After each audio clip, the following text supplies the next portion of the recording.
There's a moment, subtle yet unmistakable, when you realize that no matter how much effort, compromise, or understanding you pour into a connection, it just won't hold. Something always slips. Conversations veer into misunderstanding, plans unravel, timing never lines up, and deep down a quiet, aching part of you begins to whisper, "This isn't right." At first you resist that voice.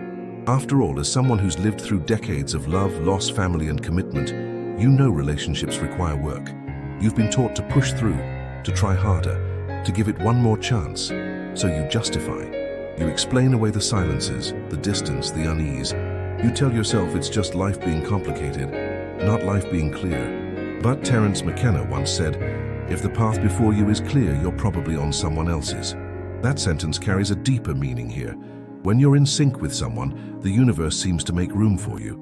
But when you're not supposed to be with someone, when it goes against the grain of your deeper journey, reality starts pushing back, quietly at first, then relentlessly. This resistance doesn't always scream. Sometimes it shows up as fatigue, not physical but emotional. A bone-deep tiredness that settles in after every interaction. A tiredness that isn't about conflict, but about misalignment. You feel like you're constantly translating who you are just to be heard, seen, or accepted. And you start wondering, is love supposed to cost me this much of myself? That's the first sign. The invisible erosion of your inner peace, and it often comes disguised as self-doubt. Maybe I'm asking too much. Maybe I'm too sensitive. But what if you're not?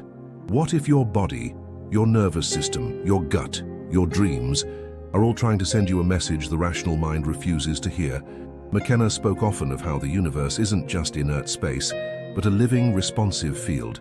He believed that reality speaks in patterns through dreams, chance, chaos, and resonance.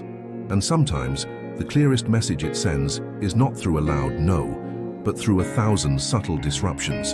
The rescheduled meetings, the emotional stutters, the missed calls, both literal and symbolic. In your 40s, 50s, and beyond, these patterns become harder to ignore. You've earned the right to trust what you feel, not out of bitterness, but out of clarity. The universe, or the deeper intelligence within you, isn't punishing you by making things difficult.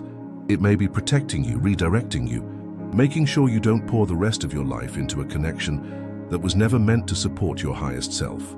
Sometimes it's not about trying harder, it's about listening better. There's a peculiar discomfort that emerges when you try to force the right thing at the wrong time.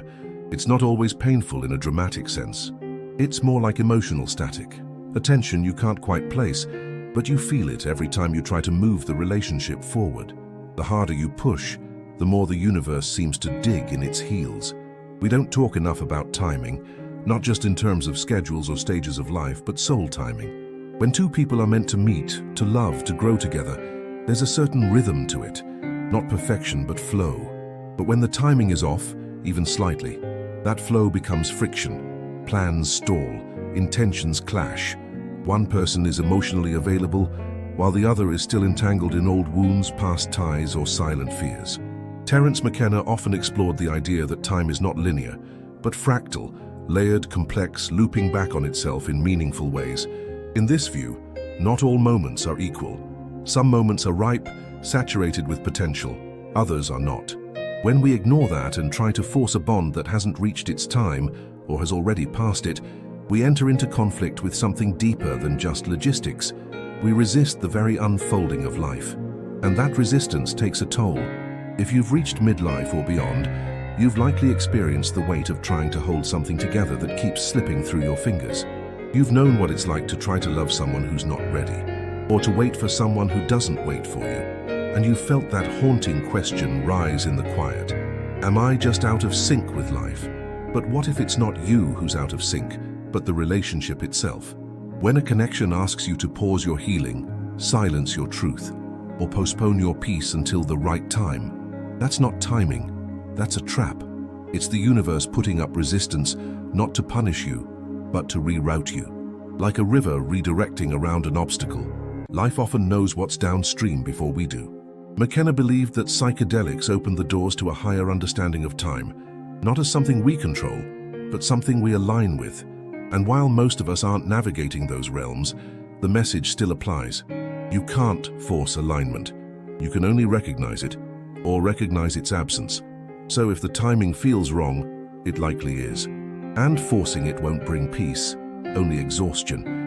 You are not here to fight the current of your own becoming. You are here to trust that the right person will not only arrive, but arrive on time, emotionally, spiritually, energetically.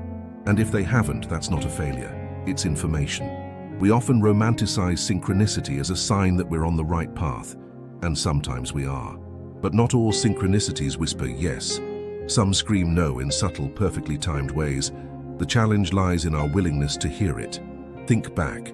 Have you ever been on the verge of deepening a relationship, only for something completely unexpected to pull you away? A job offer, a family emergency, a sudden illness. Or maybe it's less dramatic.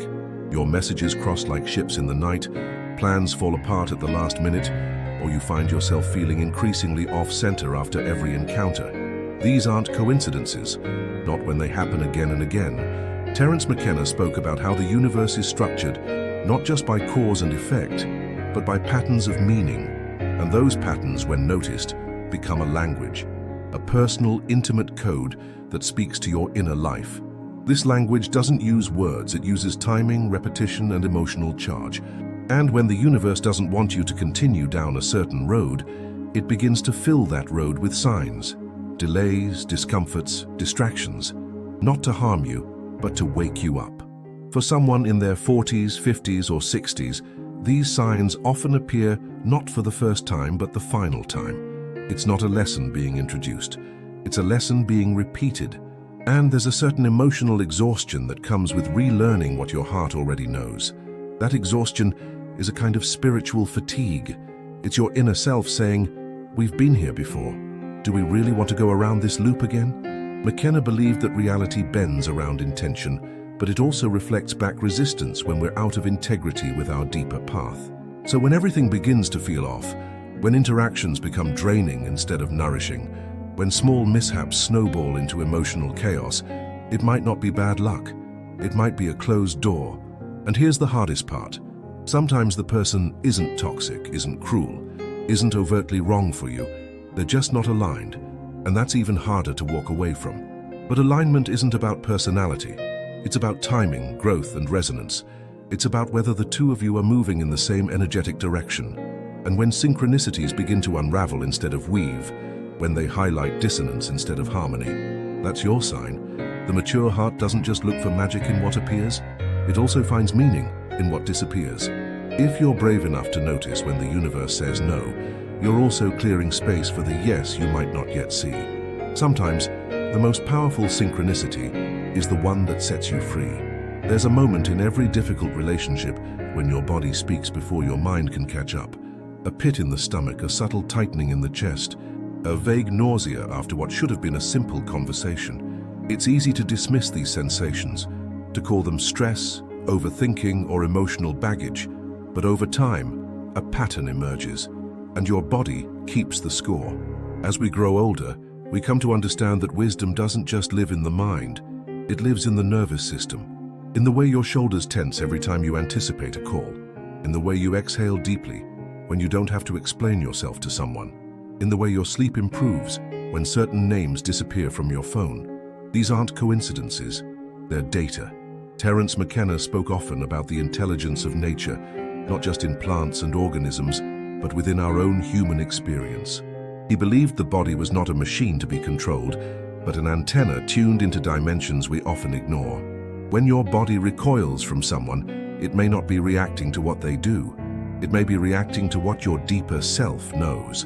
And yet, we override it, especially in relationships. We rationalize. They're going through a hard time. I'm just being sensitive.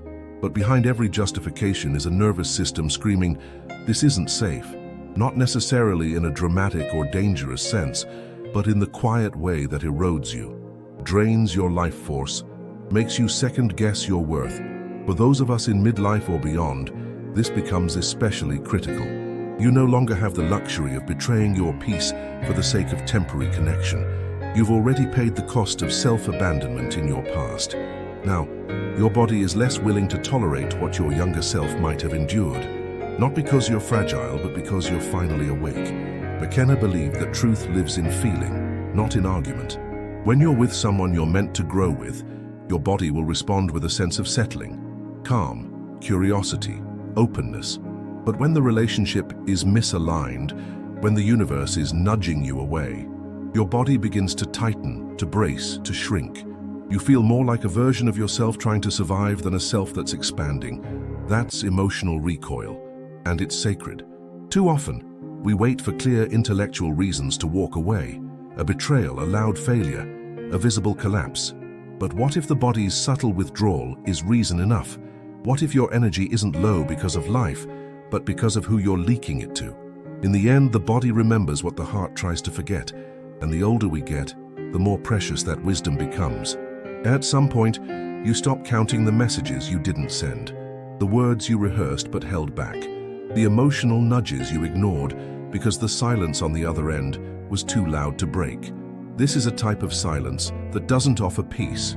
It echoes with avoidance, disconnection, and unspoken truths. And the older you get, the more you understand. Not all silence is golden. Some silences are instructions. Terence McKenna believed that communication, true organic communication, is not something we engineer. It flows when two people are in resonance, when they're tuned into each other's frequencies without effort or force. In that kind of connection, silence feels like space, not absence. It restores. It doesn't wound. But when the universe doesn't want you to be with someone, silence becomes a signal. Not just theirs, yours too. How many times have you sat with your phone, composing a message and then deleting it? Not because of pride, but because your inner self already knew it wouldn't land. Because you sensed before any words were exchanged that no effort could truly reach the person anymore. That kind of silence is painful, not because it lacks noise, but because it contains too much truth. There's a generational shift in how we experience this. For those in their 40s, 50s, and 60s, silence carries history. We remember a time when communication wasn't instant, when silence meant waiting, wondering, hoping. But now, silence often means choice. In a world flooded with notifications and connection, not hearing from someone is rarely accidental. And when you're the one maintaining that silence, it's often because you're exhausted from trying to be understood. McKenna suggested that effort, when misaligned, becomes distortion, that pushing against reality can create more chaos than clarity. In relationships, this becomes excruciatingly obvious. The more you try to explain, justify, or salvage something that doesn't want to hold, the more tangled things get. Sometimes the most truthful thing you can do isn't to speak louder, it's to stop speaking at all. Silence then becomes a mirror. If your silence brings you peace, that's alignment. If it brings you grief, that's grief, and it deserves your attention. But if your silence becomes a necessary boundary between you and someone who consistently disrupts your emotional landscape, that's not avoidance. That's wisdom. In your younger years, silence may have felt like failure, the breakdown of connection, but now it can feel like freedom. Like choosing yourself without needing to justify the choice. Like trusting that if the universe keeps leading you into quiet, maybe it's because that relationship has nothing left to say. And in that stillness, you may begin to hear something else, your own voice returning home. Letting go has long been misunderstood. We're taught it means failure, weakness, resignation. That to walk away is to admit defeat. But as the years pass and the heart bears its share of wear and wisdom, we begin to see it differently. Letting go isn't giving up, it's waking up. Waking up to a truth we've long tried to soften, delay, or explain away. Some people were never meant to walk the whole path with us. They were chapters, not the book. Terence McKenna believed that human consciousness was meant to evolve, to unfold, expand, and break through illusion after illusion. He saw life not as a static reality, but as a process of becoming. In that light, holding on to a connection that restricts your growth isn't loyalty, it's stagnation. And the universe, that strange, intelligent design we often resist, has ways of nudging us toward that recognition. Gently at first, then louder. Many who've reached their 50s or 60s have had to let go of people they once believed were permanent. A spouse, a friend, a deep love that burned brightly but never found peace. And through that grief, they discovered something quietly revolutionary. That release can be an act of self-respect. That honoring what was doesn't require sacrificing what is becoming. When you let go from a place of awareness, you're not discarding someone. You're releasing the illusion that you need to carry what is already asked to be set down. That's a sacred kind of courage, one that rarely gets celebrated, but often marks a profound turning point in a person's life. And yes, the ego will resist. It will whisper that you're being too dramatic, too impatient, too unwilling to try again. But the soul knows. It feels the difference between compromise and self-abandonment, between love that uplifts and love that drains, between effort that deepens connection and effort that hides a fundamental lack of alignment. McKenna often described reality as a dream, one that becomes clearer as we awaken within it. And relationships are part of that dream. Some are here to teach us compassion, others boundaries, some how to stay, others how to leave. But all of them ask us, in one way or another, to choose ourselves at the deepest level. Letting go, then, is not the end of love. It's the end of illusion. It's the moment you stop asking why it doesn't work and start asking what you're being called toward. It's when grief softens into clarity and clarity blooms into freedom. The kind of freedom that doesn't erase the past, but thanks it, then walks away with open eyes and a quieter heart. Because you're not giving up on them. You're choosing to no longer give up on you. There's a deep grace in a door that won't open. At first it feels cruel, a denial, a block, a missed opportunity. Especially when you've tried everything. Vulnerability, effort, forgiveness, patience. You push, you wait, you pray, but the silence stays. The message doesn't come, the energy doesn't return, and eventually a strange stillness settles in. Not defeat, truth. Some doors are meant to remain closed. Terence McKenna often said that nature is not random, but precise, that consciousness itself is guided by patterns too intricate for the rational mind to map. If this is true, then the resistance you've felt in certain relationships isn't arbitrary. It's part of a greater intelligence at work, one that protects your unfolding, even when it breaks your heart. When the universe doesn't want you to be with someone, it doesn't shout. It realigns, slowly, elegantly, and with unnerving consistency. It pulls the timing out of sync. It drains the emotional charge. It creates conflict where there was once closeness. It puts miles between you, and emotionally, spiritually, sometimes literally, not to punish, but to position. By midlife, you've likely seen this in action. The friend you couldn't save, the partner who drifted no matter how tightly you held, the connection that felt like destiny but faded like fog in sunlight. And through it all, the same pattern, reality, unyielding, insistent, pushing you back into your own center. That's not rejection, that's redirection. It takes enormous maturity to trust that, to stop asking, why won't this work? And begin asking, what is this resistance trying to show me? It might be showing you your own attachment to fantasy, your fear of solitude, your habit of emotional overfunctioning, or perhaps more simply, it's reminding you that love cannot thrive where alignment does not exist. McKenna encouraged people to listen beyond language, to read the symbolic messages embedded in everyday life. And nothing is more symbolic than the closing of a door you wanted open. It is life, with all its mystery, inviting you to reclaim your energy from places it no longer belongs. So let the door close. Let the unanswered message stay unanswered. Let the silence stretch. Let the distance grow, not as an act of bitterness, but of profound faith.